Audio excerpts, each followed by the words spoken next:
Carlo Perez, che cosa fece?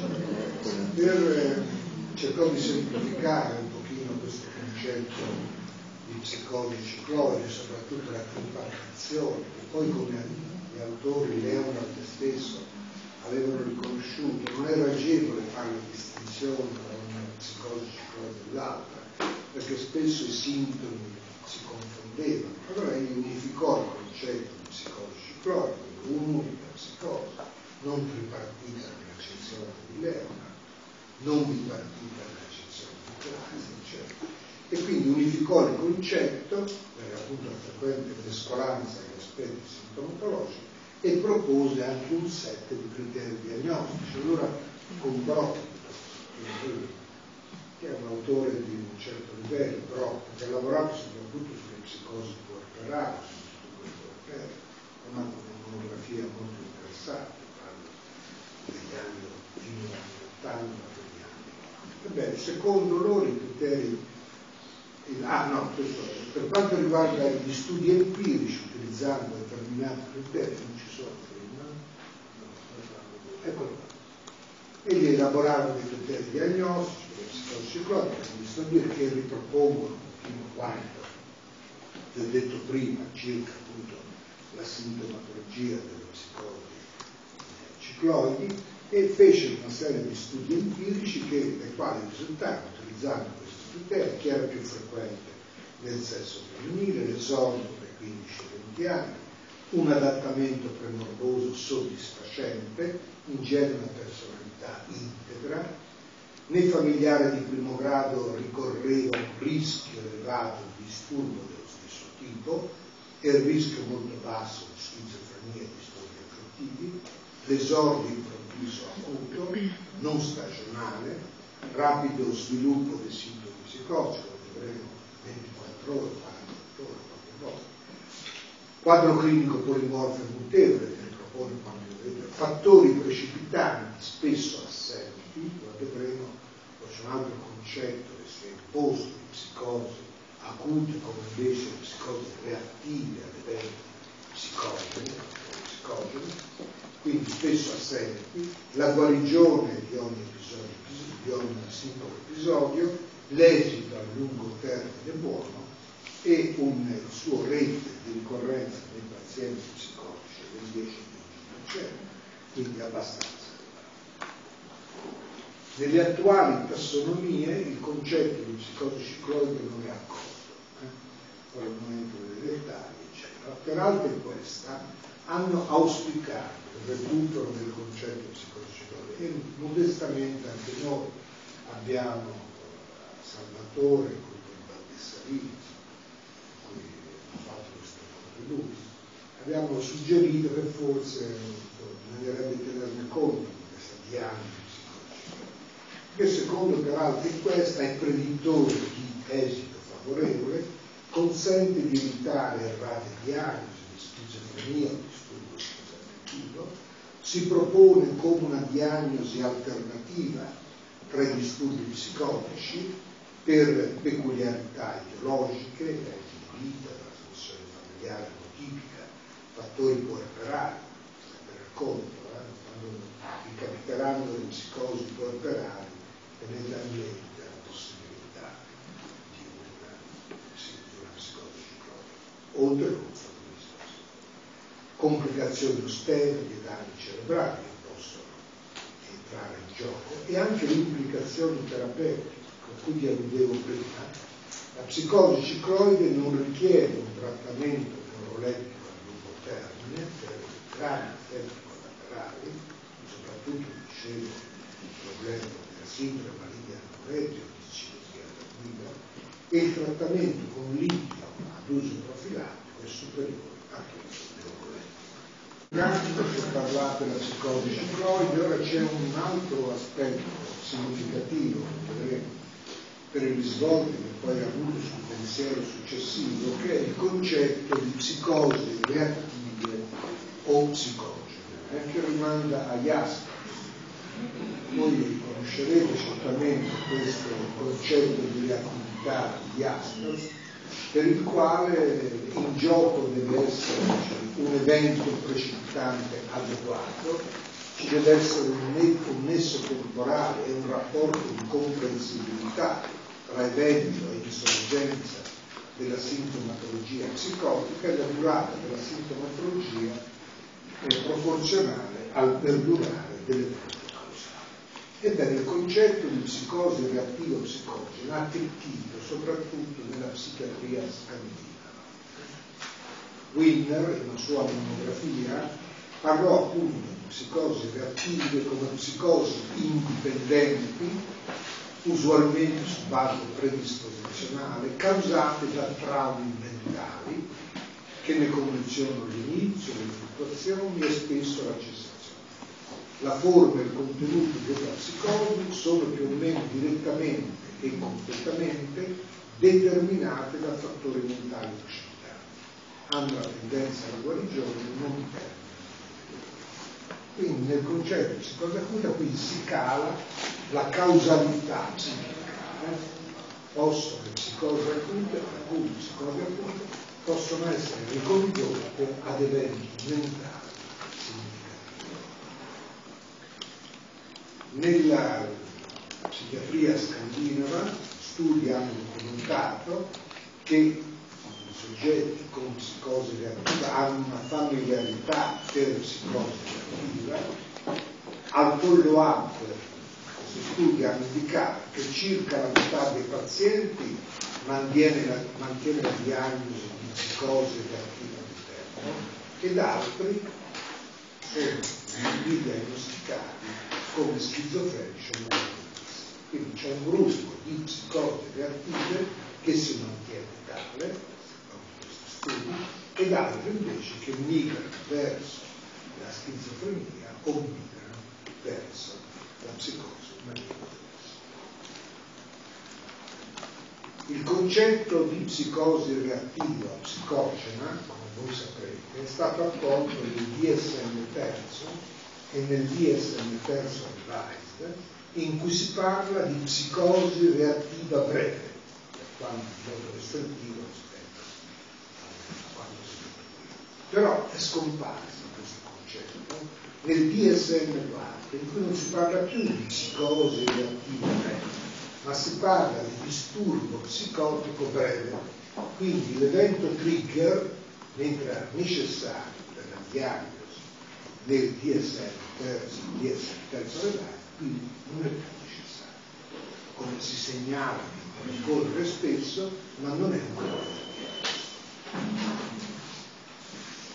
Un altro concetto, questo lo penso analogo, è quello della emotional psychosis di Storing, che dico qualcosina, un'altra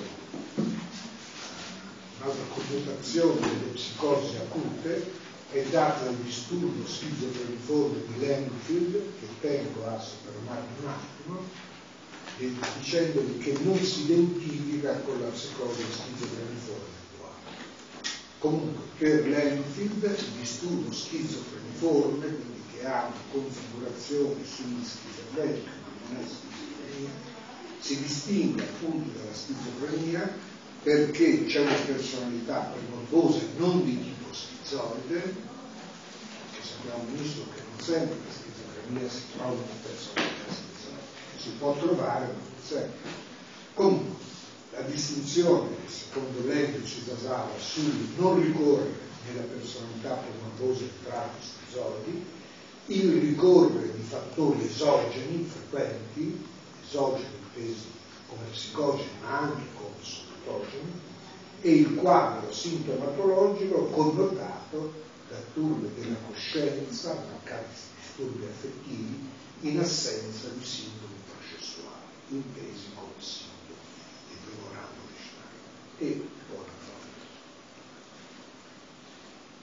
Il concetto di disturbo schizofreniforme, come sapete, è stato recepito nel DSM, infatti si parla di disturbo schizofreniforme, però è molto difforme dalla descrizione di Langfield. Infatti nel DSM-4 il disturbo schizofreniforme si differenzia dalla schizofrenia essenzialmente per il criterio durata. Dal punto di vista sintomatologico non ci sono differenze, solo per il criterio durata. Quindi non ha tutta quella sintomatologia polimorfa che si attribuiva e nel DSM-4 i good prognostic feature, si parla di aspetti prognostici di buona prognosi, sono inclusi come specificatori ma non sono obbligatori per la diagnosi, quindi non diventa un criterio diagnostico, se ne parla della descrizione del disturbo come sintomi e come aspetti che possono far parte del disturbo, ma non lo connotano in senso. Quindi nel disturbo schizofreniforme non è implicito il concetto di buona prognosi. Nell'ICD-10 non compare il disturbo schizofreniforme, però compare un sottotipo di un disturbo transitorio, disturbo psicotico acuto transitorio, detto schizofrenia-like, che si differenzia, che è simile agli aspetti sintomatologici della schizofrenia e si differenzia dalla schizofrenia solo per il criterio. Ma poi torneremo su questi concetti. Allora, vado alle nosografie attuali. Allora, attualmente come le psicosi come sono collocate nella nosografia? Ebbene, nel DSM-4 figura il disturbo psicotico breve e il disturbo schizofreniforme, nell'ICD-10 disturbi psicotici acuti transitori, che sono inclusi nella sezione schizofrenia e altri disturbi psicotici. Tuttavia il DSM-4 precisa che il raggruppamento non deve essere inteso come indicativo di una connessione etiologica con la schizofrenia. Quindi è situato lì per affinità fenomenica, ma niente ci dice circa le affinità etiopatogenetiche con la schizofrenia. E nell'ICD-10 si precisa che si tratta di un inquadramento provvisorio stante la carenza di dati empirici. Quindi sono situati nella sezione schizofrenia e altri disturbi psicotici, molti vorrebbero mettere tra i disturbi dell'umore, altri separatamente, sono situati qui, ma per motivi, come si è detto, perché ancora mancano dei dati empirici che possano suggerire un diverso inquadramento, oppure semplicemente per affinità fenomenica, ma senza alcuna implicazione di ordine etiologico. Allora, quindi attenzione, non sono cose semplici, però potete fissarci. Allora, nel DSM-4 si è detto che ricorrono due categorie diagnostiche per la psicosi acuta breve, che è disturbo psicotico breve e disturbo schizofreniforme.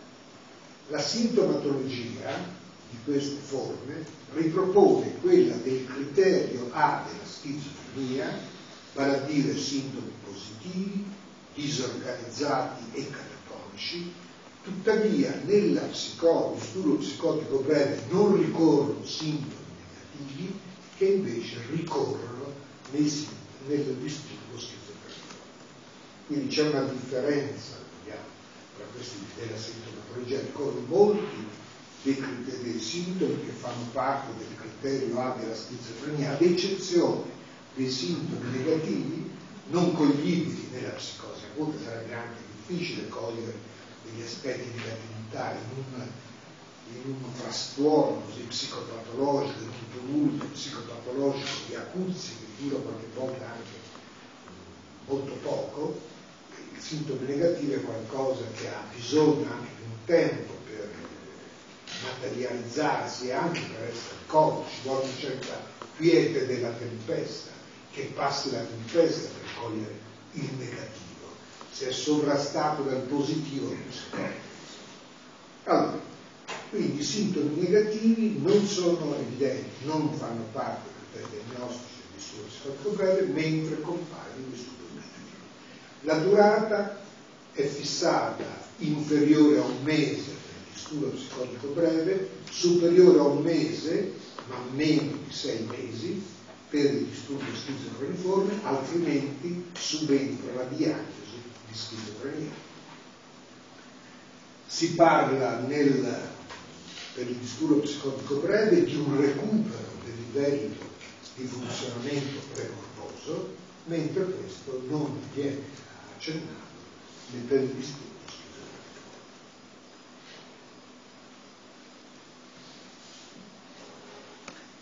Per quanto riguarda il disturbo psicotico breve, si specificano, sono elencati alcuni specificatori. Si parla di disturbo psicotico breve con rilevanti fattori di stress, senza rilevanti fattori di stress. Allora si è detto che lo stress non è essenziale per le diagnosi, però può ricorrere, vale la pena di specificarlo, o non ricorrere. Può darsi che studi che tengono conto del ricorrere o meno di eventi stressanti su delle casistiche appropriate ci possano rivelare delle differenze sintomatologiche, di decorso, di risposta al trattamento. Quindi è bene che sia specificato se ricorrono dei fattori di stress o non ricorrono dei fattori di stress. E ancora vale la pena di specificare come esordio del postparto. Come vedete, la diagnosi di disturbo psicotico breve, a Pisa qualsiasi cosa avviene postparto, un disturbo dell'umore bipolare, stato misto a psicosi. Qualche volta si può trattare di qualcosa di diverso, perché parlare delle implicazioni, come vedremo i terapeuti, anche le implicazioni prognostiche possono essere. Allora, per quanto riguarda nel DSM-4, al di là dei criteri diagnostici che servono appunto per fare diagnosi, nelle manifestazioni associate, nella parte descrittiva del disturbo, si parla della insorgenza improvvisa del disturbo psicotico breve, non si parla di insorgenza improvvisa del disturbo schizofrenico, di agitazione emotiva e confusione, di cui non si parla in schizofrenico, di rapido passaggio da uno stato emotivo all'altro. Come vedete, riecheggiano nella descrizione quello che faceva parte della buffet delirante, della psicosi ciclotica, però non sono criteri diagnostici. Però, per non sentirsi in colpa, parte riferimento a quello che la storia della psichiatria deve essere diventata, quindi se ne fa riferimento come manifestazioni associate, ma non sono considerate come criteri diagnostici. Si parla di una non compromissione del funzionamento, mentre la compromissione del funzionamento si evince nel disturbo schizofrenico. D'altra parte il disturbo psicotico breve dura un mese, può durare, quindi il disturbo del funzionamento non si copre, se si risolve, invece il disturbo schizofreniforme che può durare fino a 6 mesi è più facile. Si parla di piena remissione, mentre si allude per il disturbo schizofreniforme a 1/3 dei casi che possono avere un esito favorevole, gli altri 2/3 possono inoltre un disturbo dell'umore o un disturbo. Allora, in poche parole, il disturbo psicotico breve, il criterio fondamentale è il criterio durata di un mese. Se la durata si fa maggiore di un mese, si propongono un'altra diagnosi. Allora, tutto questo sono artifici ovviamente, però sono criteri fissati dal DSM. Se dura più di un mese, la diagnosi che si pone è o di disturbo schizofreniforme, o di disturbo delirante, o di un disturbo dell'umore con aspetti psicotici, o disturbo psicotico NAS, a seconda della configurazione sintomatologica. L'alternativa al disturbo schizofreniforme, quando dura più di 6 mesi, è la diagnosi di schizofrenia. Così abbiamo eliminato il DSM.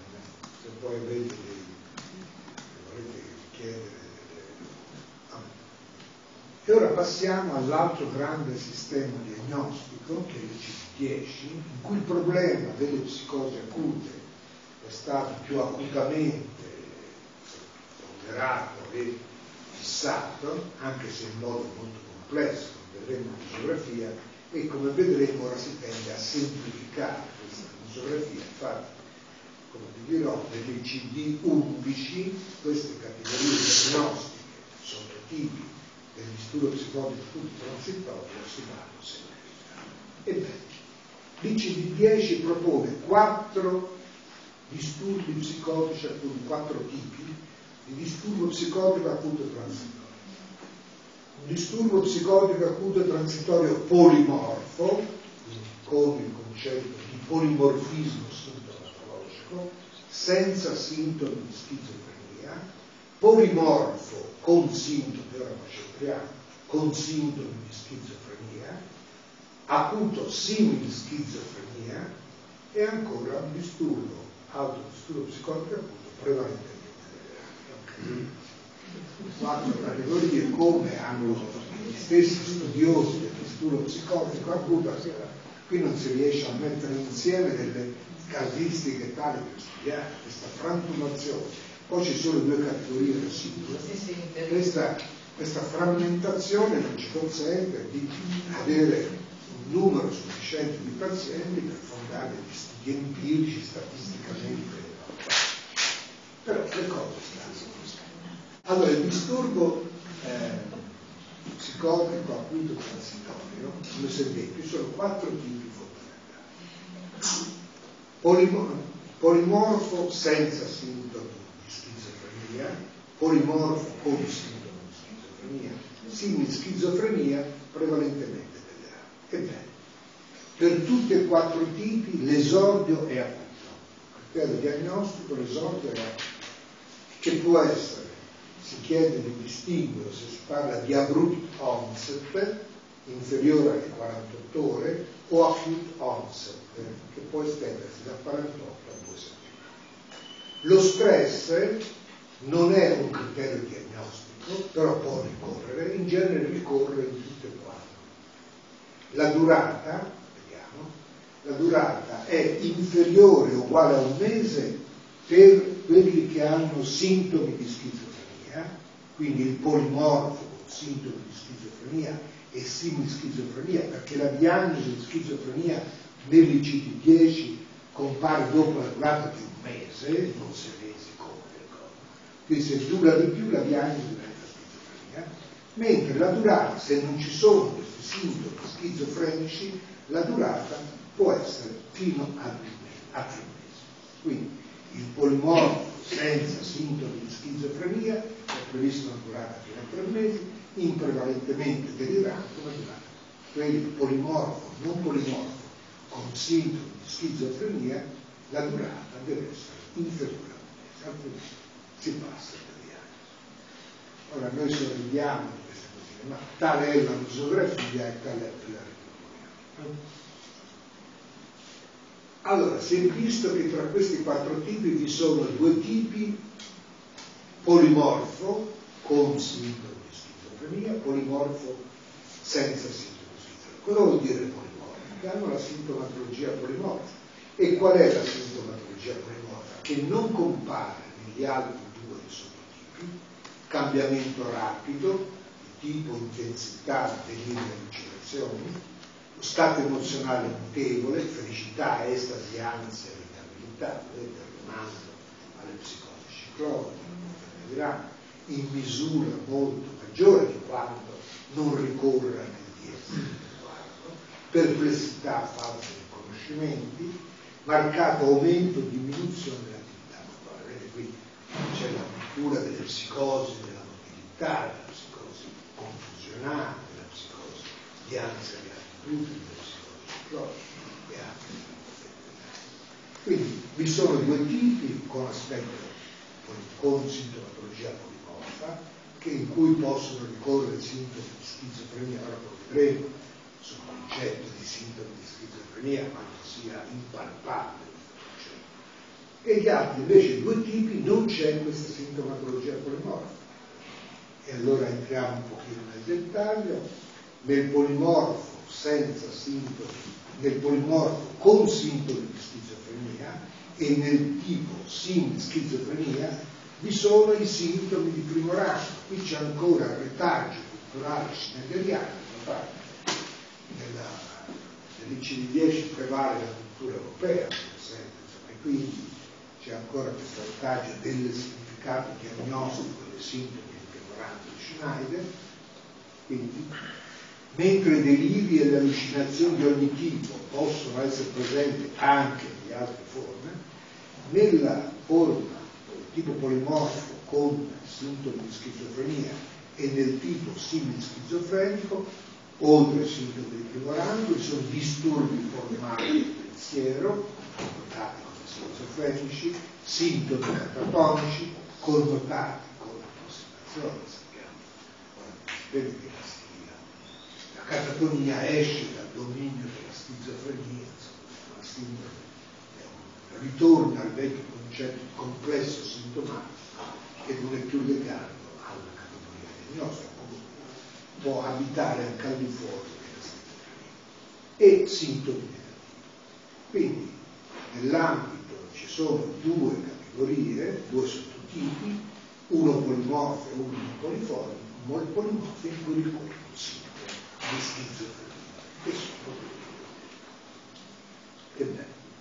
In base al criterio di durata che vi ho detto, il disturbo polimorfo con sintomi di schizofrenia, se dura più di un mese, diventa schizofrenia. Lo stesso dicasi per il disturbo simil-schizofrenia, se dura più di un mese diventa schizofrenia. Negli altri tipi, in cui ci sono sintomi schizofrenici, la durata può essere fino a 3 mesi. Dopo 3 mesi si pone la diagnosi sulla base del sintomatologia prevalente, quindi può essere un disturbo delirante persistente o altro disturbo psicologico. È stata proposta questa complessità, questa arbitrarietà. Ora, le sistematizzazioni geografiche devono accontentare tante persone, quindi sono soluzioni di compromesso, come sapete. C'è chi spinge per i sintomi del primo rango di Schneider, chi per altro, aspetta. Bisogna trovare un compromesso e ci si mette intorno a un tavolino e ci si accorda, come in politica, insomma, no? Abbassiamo la tassa sulla casa oppure l'innalziamo, è una sulla quale ognuno porta le sue ragioni motivate, poi si trova una soluzione di compromesso, perché la nosografia è pur sempre un compromesso per varie acquisizioni, per vari dati che devono essere chiari. Allora, come ci riferisce Pillman, è stata proposta di modificare questo assetto, questi sottotipi, e di abolire il sottotipo ATPD polimorfo con e senza sintomi schizofrenici, di mantenere la sottotipizzazione ATP con o senza sintomatologia polimorfa e rimuovere l'ATP simil-schizofrenico, tenendo perché è connesso più spesso ad una prognosi sfavorevole e quindi eliminarlo dall'ambito delle psicosi. Ora, secondo Pillman, l'abolizione del sottotipo ATPD polimorfo con e senza sintomi di schizofrenia, questa distinzione, mantenere soltanto il polimorfo, e l'esclusione del sottotipo ATPD simil schizofrenia porterebbe ad una categoria più omogenea del disturbo psicotico transitorio, connotata da polimorfismo sintomatologico, e comporterebbe una minore frammentazione della categoria delle psicosi acute, che è responsabile, come si accennava prima, della mancanza di studi di validazione. Infatti gli studi sulle psicosi acute sono molto modesti, perché se si tiene conto di questi sottotipi non si riesce. E infatti nell'ICD-11 è stato proposto quanto più o meno suggerisce prima, quindi di semplificare, ridurre a una categoria unitaria con aspetti polimorfi, quindi anche in omaggio alla tradizione psichiatrica, e scorporare altri sottotipi. Allora, è pur vero che fare degli studi empirici sul disturbo psicotico acuto transitorio è complicato, però degli studi sono stati fatti. E cosa ci hanno detto questi studi empirici? Ci hanno detto che il rate è circa il 4,1% di tutti i disturbi psicotici non organici e non affettivi, per quanto riguarda la TPD. Per quanto riguarda il disturbo psicotico breve, il rate è molto minore, che è l'8,5% per la TPD di tutti i disturbi psicotici non organici, che il sesso è prevalentemente femminile, il 60-76% sono femmine, quindi in un numero ben maggiore di quanto accada nella schizofrenia e nel disturbo schizoaffettivo, in cui c'è questa sproporzione tra i sessi. Per quanto riguarda l'età d'esordio, in genere si colloca tra i 25 e i 33 anni, maggiore che non nella schizofrenia e il disturbo schizoaffettivo, che in genere è precedente a quest'età. La psicopatologia familiare è di tipo psicotico-affettivo, ma in misura maggiore che nei soggetti normali, non sostanzialmente diversa da quello che accade negli schizofrenici e negli schizoaffettivi. L'adattamento premorboso è sovrapponibile a quello dei soggetti normali, alcuni studi indicherebbero una maggiore incidenza di broken home, di una separazione genitoriale, insomma, di età precoce della vita.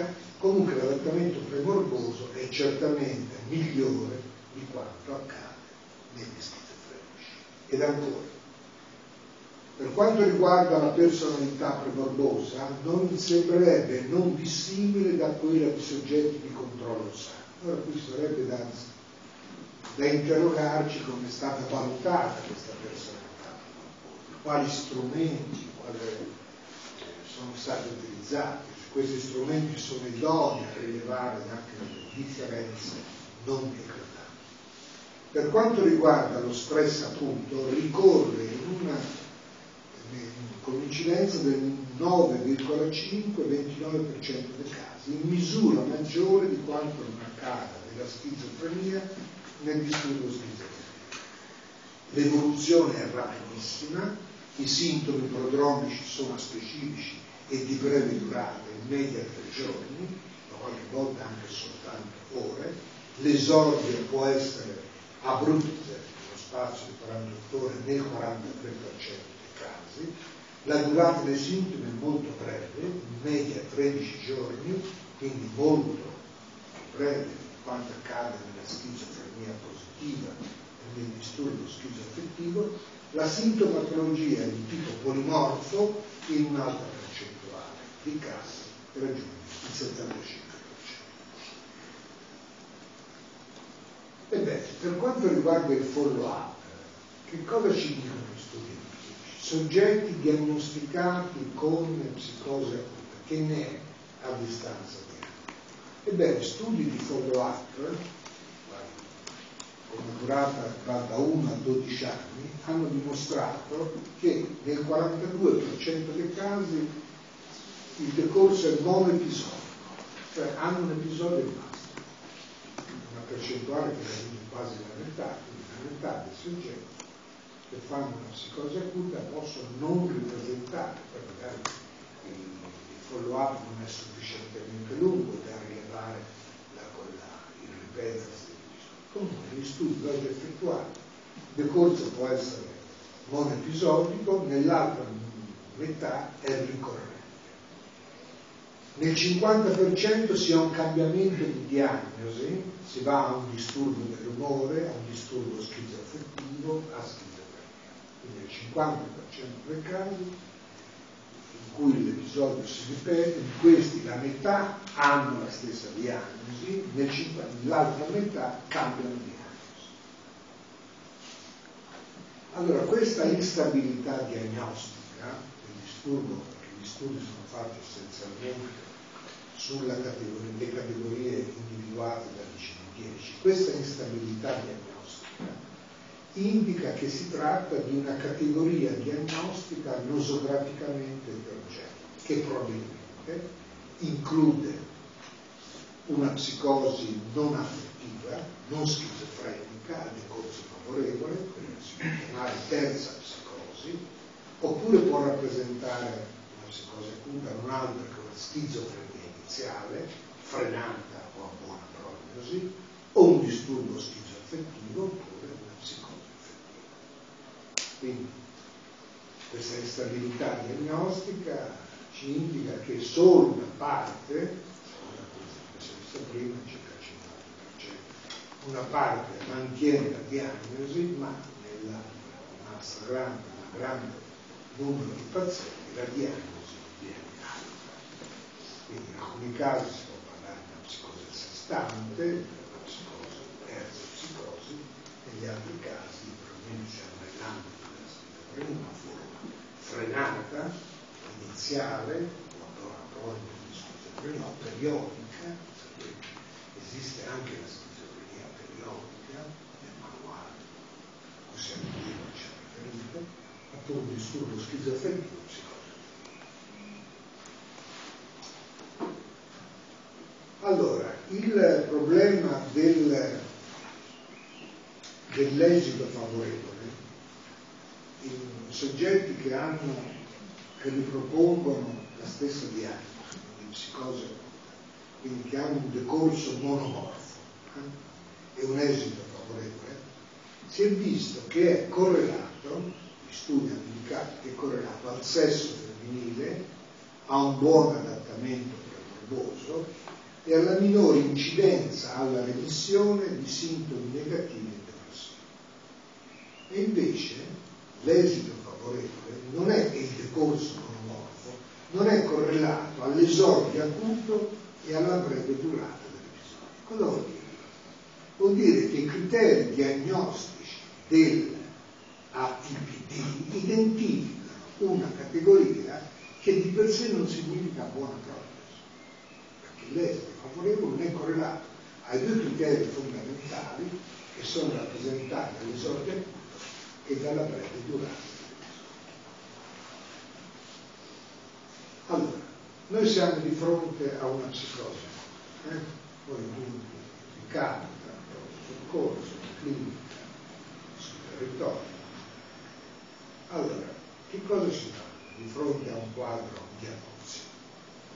A un quadro in cui c'è un esordio acuto e improvviso, che è un criterio diagnostico del disturbo acuto transitorio del ICD-10, ma non è un criterio diagnostico del ICD, che ha una durata breve, in cui il quadro sintomatologico, in accordo a quanto dice il DSM, vi sono uno o più sintomi positivi, disorganizzati, catatonici, non negativi, agitazione emotiva e confusione, eccetera, eccetera, oppure che in accordo alla TPD un pattern polimorfo con o senza sintomi schizofrenici o anche un pattern simile schizofrenico o un pattern delirante, bene, di fronte ad un quadro acuto, improvviso, di breve durata, con questa sintomatologia, io non posso che fare diagnosi provvisoria di disturbo psicotico breve o di disturbo psicotico acuto transitorio,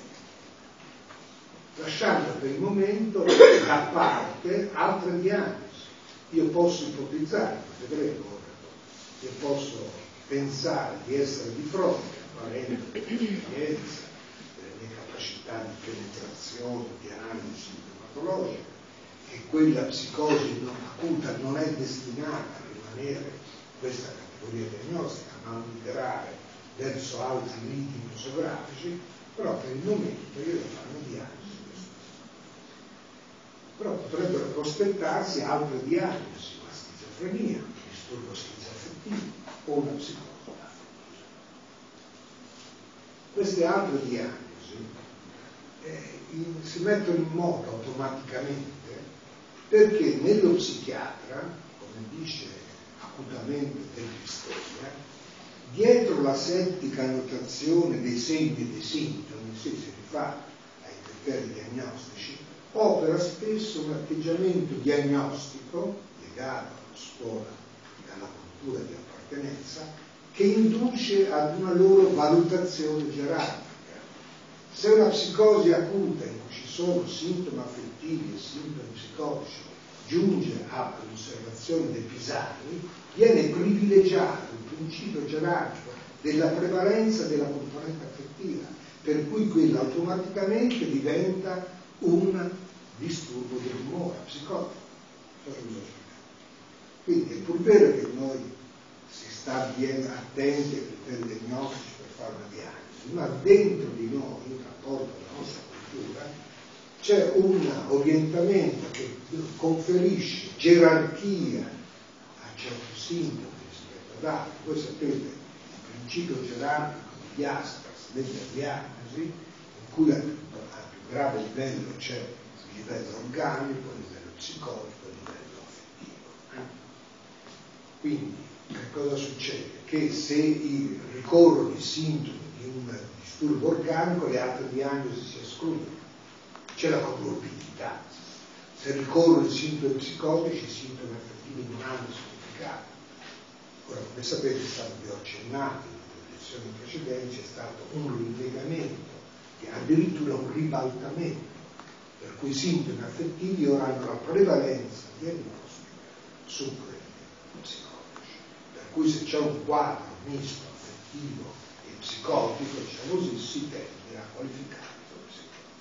Quindi in noi c'è, in rapporto alla scuola e anche alla cultura, c'è la tendenza a privilegiare, a dare una primarietà diagnostica a certi sintomi rispetto ad altri. Ed ancora, prima della sistematica valutazione dei singoli aspetti sintomatologici, si attiva, come psichiatra esperto, un processo diagnostico fondato su un'apprensione olistica, una sorta di diagnosi atmosferica, di una gestalt, cogliere una gestalt che ti fa dire questa è di fronte alla schizofrenia, sentimento preconscrittore, oppure al sentimento di depressività o di maniacalità. Per cui lo psichiatra esperto, o comunque lo psichiatra che ha dotato questa capacità di apprensione globale che trascende dei singoli sintomi, ma che coglie l'essenza di quel quadro complesso, può essere portato a significare quel quadro come schizofrenico, un quadro depressivo, un quadro psicotico, un quadro manicale psicotico. È chiaro che nei figli del DSM terzo questo non accade. Vanno sul caso di criteri, quindi nella prima possibilità della gerarchizzazione dei sintomi, nella seconda, quella di una diagnosi fondata su un'apprensione globale che prescinde dai singoli sintomi, ma che coglie l'essenza che ingloba e mette insieme vari sintomi, dei figli del DSM terzo. Allora, nel caso della psicosi acuta, io potrei prendere in considerazione altre diagnosi, tanto più che i dati empirici indicano che la stabilità diagnostica, quindi che questo paziente abbia veramente una psicosi acuta che si ripeterà o meno, ma che non andrà verso la schizofrenia o verso i disturbi dell'umore, non è predetta dall'esordio acuto brusco, come si è visto, dalla breve durata e neanche dal sottogruppo ATPD, tranne forme forse di sinus schizofrenico. Quindi altre diagnosi io le devo tenere conto, perché questi criteri diagnostici fondamentali che io prendo in considerazione non mi assicurano, non mi danno certezza, non è che le certezze diagnostiche non si acquisiscono mai, ma non danno un'alta probabilità di essere. D'altra parte, come ha giustamente detto Henriet, la trama fantasmatica della destrutturazione della coscienza degli stati acuti, ripresentandosi, può integrarsi nella biografia dei pazienti ed organizzarsi in una forma di esistenza schizofrenica. Per questi momenti fecondi il delirio di un momento diventa il delirio dell'esistenza. Sono in francese, queste capacità. Il delirio di un momento dell'esistenza. Cosa vuol dire?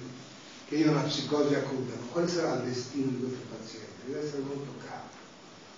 Anche se gli si ripete quegli stessi caratteri che mi faranno dire una seconda, una terza volta che la psicosi acuta, ma chi mi consente di escludere che questa destrutturazione della coscienza poi eludere una trasformazione della personalità e che dal delirio di un momento non si passi al delirio di un'esistenza? Allora cosa facciamo nel povero diavolo di fronte al quadro di psicologia? Allora vediamo cosa ci ha detto la letteratura, ci affidiamo a quanto la letteratura ci dice. La letteratura compare su riviste importanti, soggette a revisioni accurate, mi baso sul sesso, perché è più frequente nelle femmine che nei maschi, ma è un criterio affidabile, rilevante, o sull'età, più bassa, più alta, 25, 40 anni o 18, è sufficiente, oppure sulla psicopatologia familiare, che dovrebbe essere omotipica o muta, ma quanto questo può ricorrere anche in altri ambiti musografici, o sugli eventi stressanti, che possono esserci o non esserci, sulla responsabilità al trattamento, la psicosi acuta si esaurisce di per sé. Quindi questi sono dati rilevanti, non mi posso basare su sesso, età, psicopatologia familiare, eventi stressanti. Allora potrei basarmi su altri dati che la letteratura ha proposto, l'adattamento premorboso. Certo, se questo soggetto ha un adattamento premorboso, forse è buono, forse mi importa escludere il fatto della schizofrenia, sapendo che la schizofrenia ha delle origini antiche, che non nascono da psicosi acuta, ma mi si è parlato di sindrome di avamposto, che possono procedere di anni, con configurazioni tipo sindrome neurotica, pseudopsicopatico, o piccole funzioni, sindromi quasi psicotici, sulla personalità premorbosa, o sul temperamento, questo è un temperamento ciclotimico, depressivo, ipertimico, allora questo potrebbe orientarmi verso il disturbo dell'umore, o sulla fase prodromica, la fase prodromica acutissima, in cui aspetti così esplosiva, che è difficile che realizzi la schizofrenia, cioè i prodromi durano mesi della psicosi acuta schizofrenica, o anche nei disturbi affettivi c'è tutto una sintomatologia prodromica che non è nelle forme psicotiche esplosiva o almeno frequentemente. Sui sintomi residuali, l'episodio psicotico si chiude, si è chiuso, io vedo che poi sono dei sintomi negativi, ha un svuotamento del potenziale energetico, forse potrebbe orientare, oppure gli faccio una scala di Born, vedo che ha dei sintomi cognitivi, predittivi di psicosi, schizofrenica, allora potrebbe orientare, o evidenziare dei disturbi del servo. Ovviamente questa è una parte posteriore, dopo l'episodio si è risolto, allora questo potrebbe orientarmi verso una base schizotassica e quindi orientarmi verso la possibilità che si tratti di un esordio psicotico o schizofrenico. Quindi io potrei utilizzare vari aspetti per orientare la personalità temperamento sulla base di dati primestici o sulla base di una valutazione post-psicotica, della fase prodromica, dei sintomi residui, la configurazione dei sintomi di base o dei disturbi del servo. Ma posso ricorrere anche a altre cose. Posso ricorrere a quanto la tradizione clinica ha depositato, quanto ci ha detto circa le buffe deliranti della psicosi cicloide, che si parlava di aspetti specifici della psicosi acuta, cioè il quadro polimorfo e mutevole, la bipolarità, la coesistenza di ansia, estasi, temi morbidi, religiosi, falsi riconoscimenti, coscienza di tipo neuroide, negli antecedenti storici delle psicosi acute, Però questi criteri non ricorrono o parzialmente, sono contemplati per i diagnostici dell'ICD-10 e pressoché ignorati dai criteri diagnostici dell'IPD, e quindi voi non li conoscete come la maggior parte delle persone che conoscono. E d'altra parte l'evidenza clinica ha dimostrato che nella stabilità diagnostica, nell'esito favorevole, sono associate ad una particolare sottocategoria. Quindi il tipo polimorfo di per sé, che aiuterebbe alla psicosi cicloide, alla questione delirante, quindi alla prognosi favorevole, di per sé non è detto che sia correlato alla prognosi favorevole. Ed ancora che nella clinica, nella pratica clinica, non si trovano più spesso il tipo polimorfo con sintomi di schizofrenia, ma si trovano delle categorie residue. C'è da mettersi le mani nei capelli a questa cosa. Allora affidiamoci alla psicopatologia fenomenologica. Ma Rossimonte e Stanghellini ci dicono che il rasoio psicopatologico a fini nosografici non ci dice un cavolo. Questo non tutti dicono così, Parnasso ed altri invece gli aspetti del delirio come la rivelazione, come conferma, eccetera, depongono diversamente. O addirittura, come ci dice Berner, non è tanto la sintomatologia, ma il background sintomatologico, non soltanto ricordi di sintomi isolati, che gli aveva elencato le sindromi messiali idrogenomorfe, ciclidina, schizofrenia organica, cogliere questi aspetti potrebbe esserci un po' più.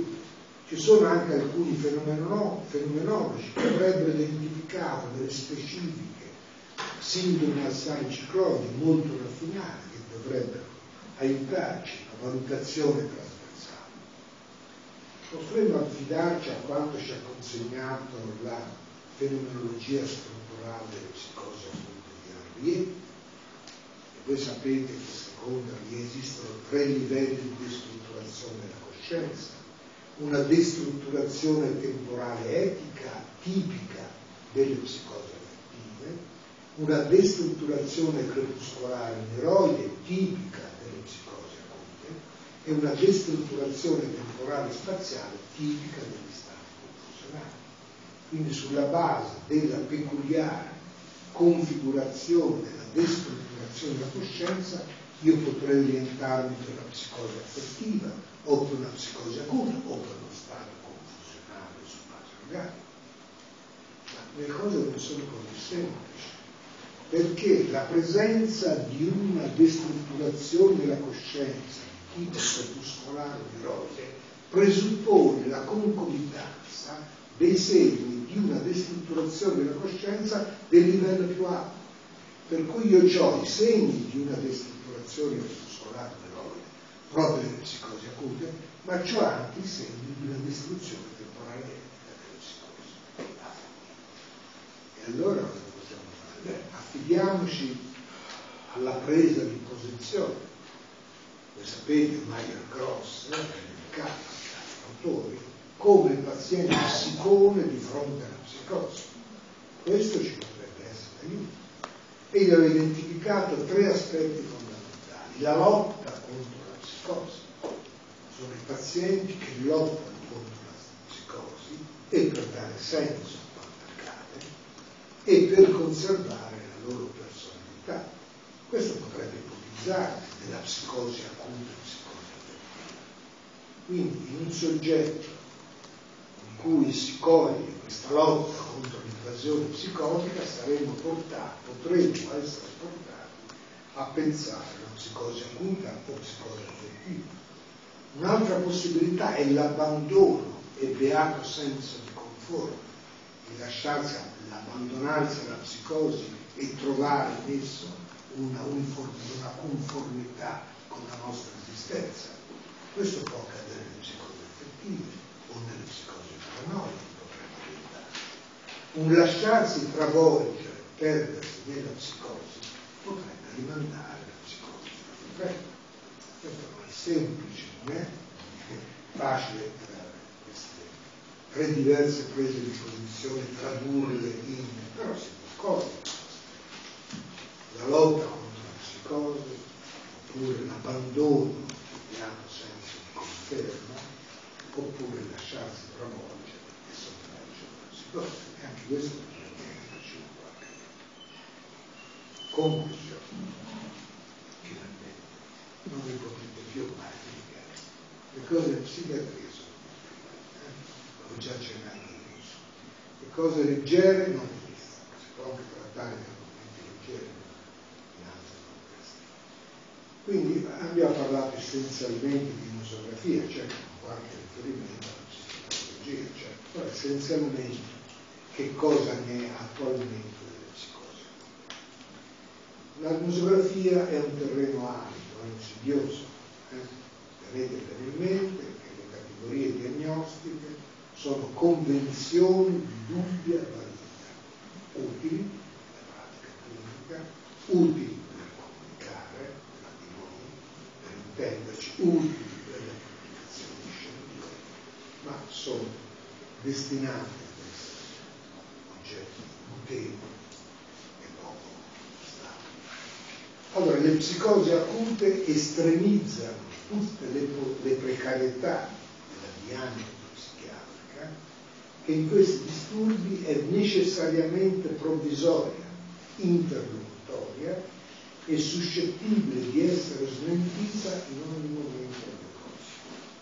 Non ci mettete la mano sul fuoco di fronte alla psicosi acuta e quella rimarrà una psicosi acuta, o che diventa una psicosi affettiva o diventa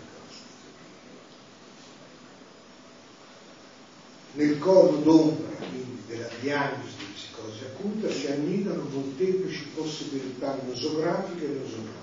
Schizofrenia iniziale, abortiva, frenata, attenuata, decorsa episodio. È una possibilità. Pare che sia guarito.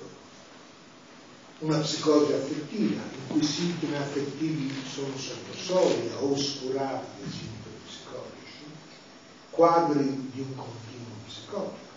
Ora, come sapete, c'è una sorta di fascinazione del concetto di psicosi unica. Nei cicli storici il concetto di psicosi unica si sta riproponendo, il continuo psicotico. Quindi la psicosi potrebbe collocarsi in questo continuo psicotico, oppure la possibilità di una terza psicosi, di entità autonoma, distinta dalla schizofrenia e dalla psicosi affettiva. Ebbene, potrebbe trattarsi di schizofrenia, quindi le psicosi acute come forme attenuate di schizofrenia, frenata, di corso episodico, con fasi intervallari di recupero, detta anche schizofrenia buona prognosi o schizofrenia non processuale, in accordo alla concezione blöhleriana di schizofrenia, e anche sulla base del mancato rilievo di punti di discontinuità tra sintomatologia e le varie psicosi funzionali. Non ci sono dei punti di discontinuità sul sintomo psicologico nell'ambito delle varie psicosi funzionali. Potrebbe trattarsi di disturbo dell'umore, quindi psicosi acute come psicosi affettive, con sintomi affettivi che sono sovrastati dai sintomi psicologici. E questo in accordo all'attuale tendenza ad ampliare l'area diagnostica dei disturbi dell'umore è un atteggiamento privilegiato, è a favore del poco della prognosi favorevole, la risposta al trattamento con sale litio, la continuità genetica con la psicosi medioplasia, voi siete visti già la psicosi ciclonica, era posta ai confini della psicosi medioplasia, un ampio overlap sintomatologico con gli stati misti, il decorso che nel 50% dei casi ne incontra il disturbo dell'umore, e anche le caratteristiche morbose che sono più simili a quelle di un disturbo dell'umore, oppure il collocarsi all'interno di un continuo psicotico, con il concetto di psicosi unica, oppure ancora terza psicosi, come abbiamo detto, una psicosi, un'entità realtà distinta dalle altre e che quindi si tratterebbe di recuperare in questo senso il concetto di psicosi a sé stante, predominante o psicologica. Infine, psicosi acute, riproponiamo la frase di Mariani: nate senza incubazione, una rapida vivente, senza conseguenze, se non senza umani, meritano di essere mantenute nei sistemi musografici e negli schemi diagnostici per il loro valore euristico, perché la possibilità di creare un gruppo omogeneo di psicosi acute, o polimorfo, può consentire la ricerca genetica e biologica nell'ambito della psicosi. E pragmatico, la diagnosi autorizza un giudizio prognostico favorevole, bassa probabilità di deficit psicologico e sociali e di perdita di autonomia, ed evita il ricorso ad interventi terapeutici inutili e spesso dannosi. E questo è un vantaggio non di poco conto per i nostri pazienti. Avrei finito.